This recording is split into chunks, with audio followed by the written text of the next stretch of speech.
जी, तो previous week में हमने चैप्टर स्टार्ट किया था इनहेरिटेंस।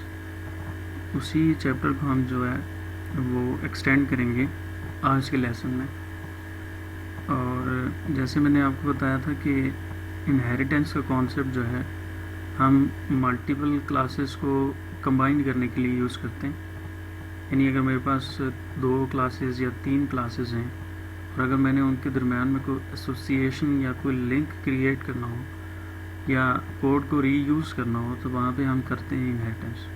ठीक है, तो यानी फॉर एग्ज़ाम्पल मैं ये कह रहा हूँ कि मेरे पास एक क्लास ए है और एक क्लास बी है, तो अगर इन दोनों क्लासेस के दरम्यान में कोई लिंक, कोई रिलेशनशिप अगर मैंने जो है वो इस्टेब्लिश करना हो तो एक टेक्निक हमने पढ़ी है कि हम उन 2 क्लासेस या 3 क्लासेस को इनहेरिट कर लेते हैं।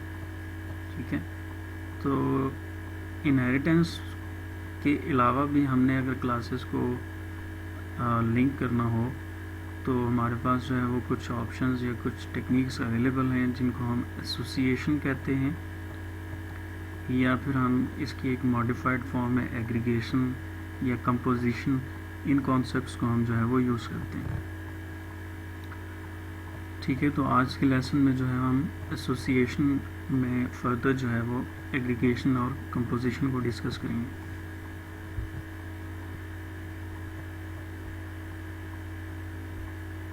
लेसन ऑब्जेक्टिव्स की अगर हम बात करें तो सबसे पहले जो वीक 11 है उसकी असाइनमेंट आपसे मैं शेयर करूंगा, असाइनमेंट का सलूशन आपके साथ शेयर करूंगा। और इसके बाद एसोसिएशन क्या होगा, एसोसिएशन का जो कॉन्सेप्ट है उसको हम देखेंगे। एंड देन जो है वो हम एग्रीगेशन की टेक्निक को डिस्कस करेंगे।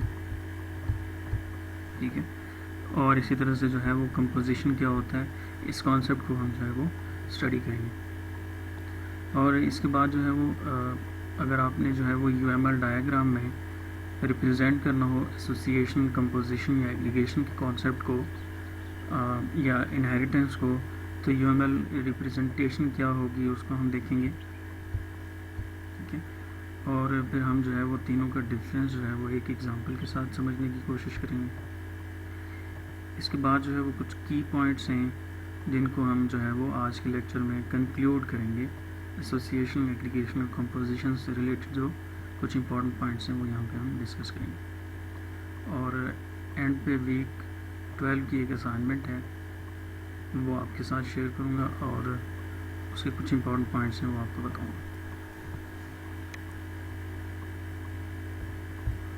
तो अगर हम प्रॉपर स्टार्ट करें तो सबसे पहले हम असाइनमेंट देख लेते हैं। जो प्रीवियस वीक था उसमें आपको 3 क्लासेस बनाने के लिए कहा था मैंने। एक पर्सन की क्लास बनाई थी, बनाने के लिए बोला था। इसी तरह से एक एम्प्लॉय क्लास थी और एक स्टूडेंट क्लास थी। अब यहाँ पे जो कॉन्सेप्ट तो ये था कि एम्प्लॉय और स्टूडेंट क्लास में कुछ एट्रीब्यूट्स हैं वो कॉमन थे, लाइक नेम, एड्रेस,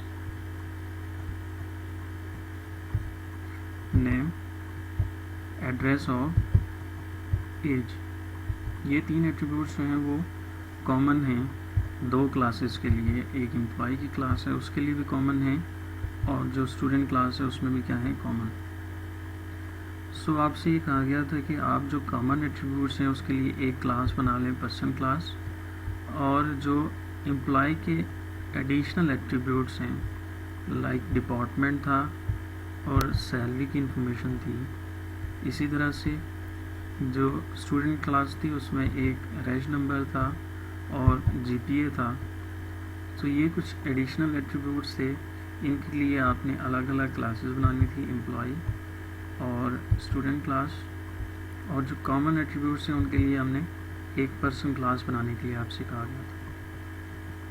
और साथ में आपसे ये कहा था कि गेटर और सेटर फंक्शन बनाने हर क्लास के लिए। तो पर्सन के लिए गेटर फंक्शन था गेट पर्सन, और सेट पर्सन। सेटर फंक्शन था और जो गेटर फंक्शन है वो है गेट पर्सन। इसी तरह से एम्प्लॉय में भी सेट का और गेट का मेथड बनाना था, प्रोपिगेट कंस्ट्रक्टर्स बनाने के लिए भी कहा गया था आपको, और सेम जो है वो स्टूडेंट क्लास के लिए भी setter getter functions plus required constructors. तो ये एक नोट भी गिवन था। तो खैर आपने ये पढ़ लिया होगा, तो मैं इसके सोल्यूशन की तरफ आ रहा हूँ।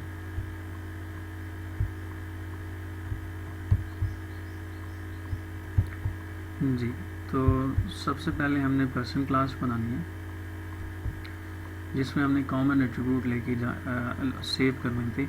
तो जो पहला कॉमन एट्रीब्यूट था वो था नेम, ठीक है, और जो सेकंड था वो था एड्रेस, और थर्ड एट्रीब्यूट जो है वो क्या है, एज। और जो पेरेंट क्लास होती है उसके जो एट्रीब्यूट हैं, अगर आपने चाइल्ड क्लास में उनको यूज़ करना है तो हमने ये कहा था कि प्रोटेक्टेड एक्सेस स्पेसिफायर हम जो है वो वहाँ पे यूज़ करते हैं। सो यहाँ पे एट्रीब्यूट की जो एक्सेस टाइप है वो क्या है, वो है प्रोटेक्टेड, ठीक है। और पर्सन क्लास के लिए एक कंस्ट्रक्टर बनाया हुआ हमने। इसी तरह एक आर्गुमेंट कंस्ट्रक्टर है जिसको हम नेम पास कर रहे हैं, एड्रेस और एज वैल्यू पास करेंगे। और इस कंस्ट्रक्टर में हमने नेम को, एड्रेस को और एज की वैल्यू को सेट कर दिया, और एक फंक्शन बना लिया सेट पर्सन का। सेट पर्सन में हमने यूज़र से पर्सन का नाम, उसका एड्रेस और उसकी एज जो है वो इनपुट करा के, जो लोकल वेरिएबल नेम था, एड्रेस था और एज था, इसमें हमने उसको क्या कर लिया, स्टोर कर लिया, ठीक है।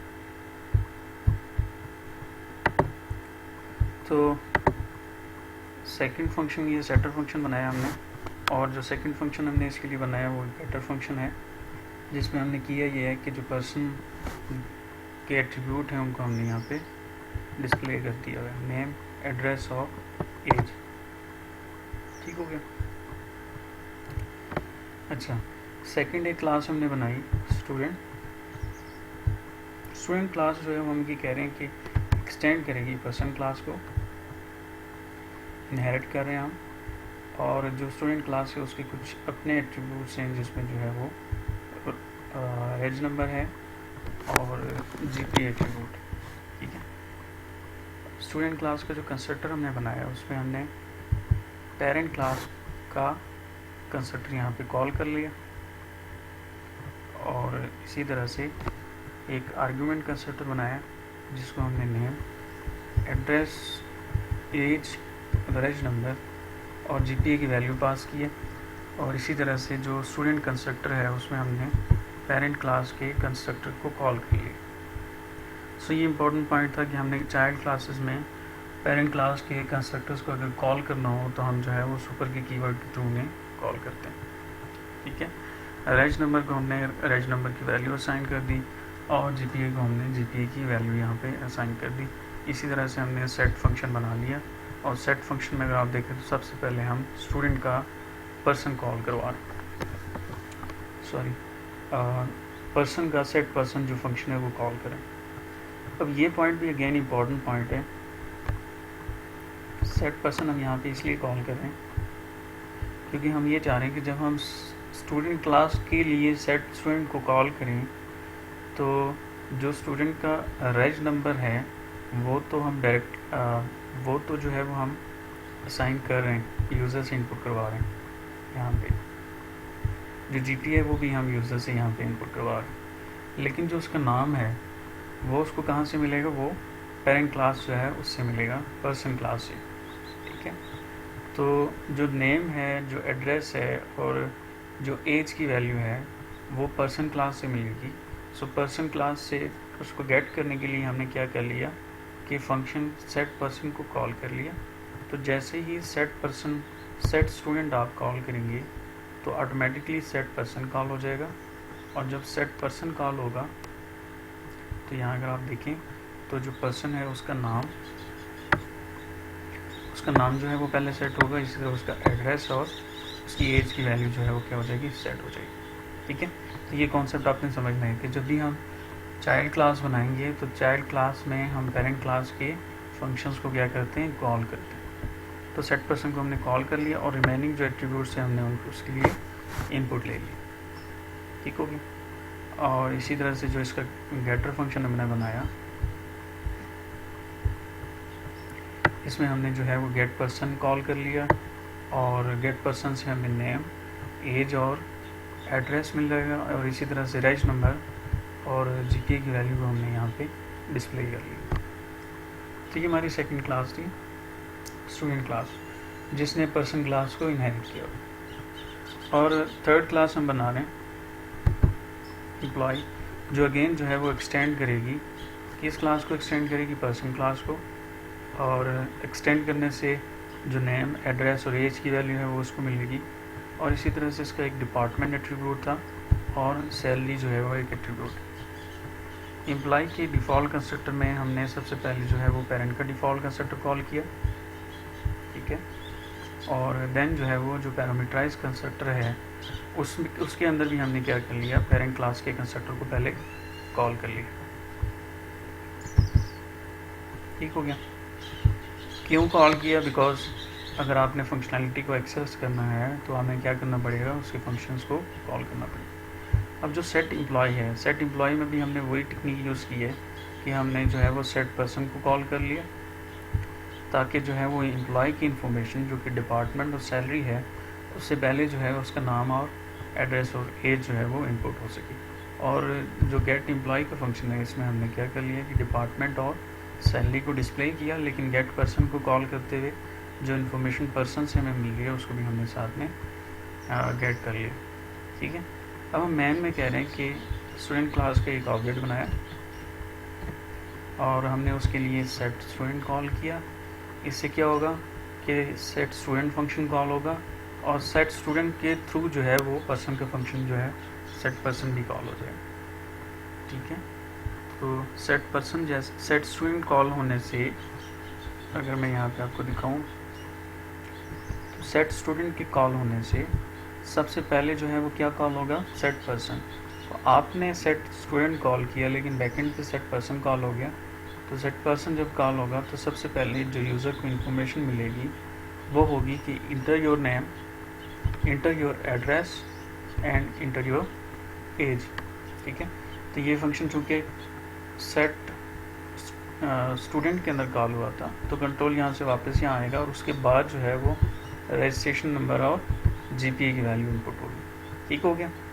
तो ये टेक्निक है कि हम एक क्लास के अंदर एक फंक्शन में दूसरे फंक्शन को हम क्या करते हैं, कॉल करते हैं। सो हमने सेट स्टूडेंट कॉल किया लेकिन एक्चुअली सेट स्टूडेंट के कॉल होने से साथ में सेट पर्सन का फंक्शन भी कॉल हो गया। और जब हम गेट स्टूडेंट कॉल करेंगे तो गेट में भी हमने यही टेक्निक यूज़ की है कि गेट के फंक्शन के अंदर हमने पर्सन का गेट फंक्शन जो है वो कॉल किया हुआ है। तो इस तरह से जो है वो पर्सन के एट्रीब्यूट भी हमें यहाँ पे मिल रहे हैं।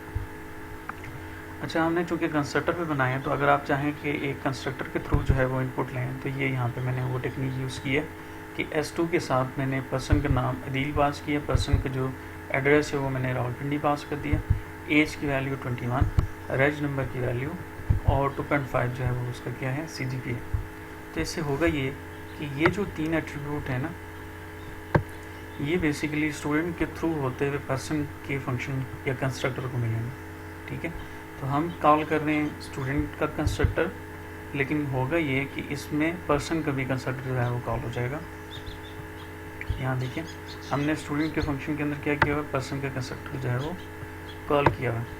तो इससे होगा ये कि पहले पर्सन का कंस्ट्रक्टर कॉल होगा और फिर जो है वो रेज नंबर और जीपीए की वैल्यू सेट, ठीक है। तो ये सेकंड टेक्निक थी कि अगर आपने कंस्ट्रक्टर के थ्रू इनपुट लेंगे तो ले सकते। तो गेट स्टूडेंट फंक्शन कॉल कर लिया यहाँ पे मैंने। तो गेट से क्या होगा कि सेम वही जैसे एस ऑब्जेक्ट के लिए इनपुट ली थी इसी तरह S2 के लिए जो है वो वैल्यूज जो है वो हमने डिस्प्ले कर ली। अगर हमने एम्प्लॉय क्लास का ऑब्जेक्ट बनाना है तो हम एम्प्लॉय क्लास की इन्फॉर्मेशन जो है वो इनपुट ले सकते हैं। और यहाँ मैंने ये कहा कि e.setEmployee सेम टेक्निक है कि एम्प्लॉय क्लास के अंदर एम्प्लॉय के सेट एम्प्लॉय में पर्सन का सेट पर्सन फंक्शन कॉल हुआ है।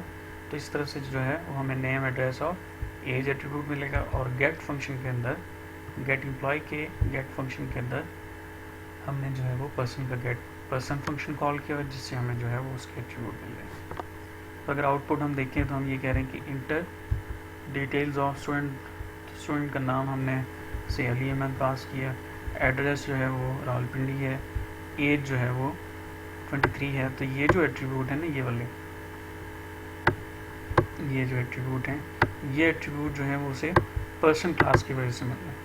ऑब्जेक्ट चाइल्ड क्लास का है, स्टूडेंट क्लास का, लेकिन जो एट्रीब्यूट हैं वो उसे पर्सन क्लास से मिले। और ये जो एट्रीब्यूट हैं ये उसके अपने लोकल एट्रीब्यूट थे, ठीक है। और इसी तरह से जो इनपुट हमने ली उसको हमने यहाँ पे प्रिंट करा लिया, ठीक है। और अगर आपने ये पर्सन 1 था और ये जो पर्सन 2 जो कि कंस्ट्रक्टर हमने कॉल किया था पैरामीटराइज कंस्ट्रक्टर के थ्रू जो हमने इनपुट ली थी, वो इनपुट। और एम्प्लॉय के लिए जो इनपुट हम ले रहे हैं इसी तरह से नेम, एड्रेस और एज, ये वही एट्रीब्यूट जो हैं वो रिपीट हो रहे हैं यहाँ पे, ठीक है। इनहेरिटेंस की वजह से पर्सन के एट्रीब्यूट हैं, और ये वो एट्रीब्यूट हैं जो कि उसे चाइल्ड क्लास यानी कि जो एम्प्लॉय की क्लास है उससे मिले। तो इन्फॉर्मेशन को हमने यहाँ पे सोहेल अहमद नेम है, इस्लामाबाद एड्रेस है, एंड सो, ठीक है।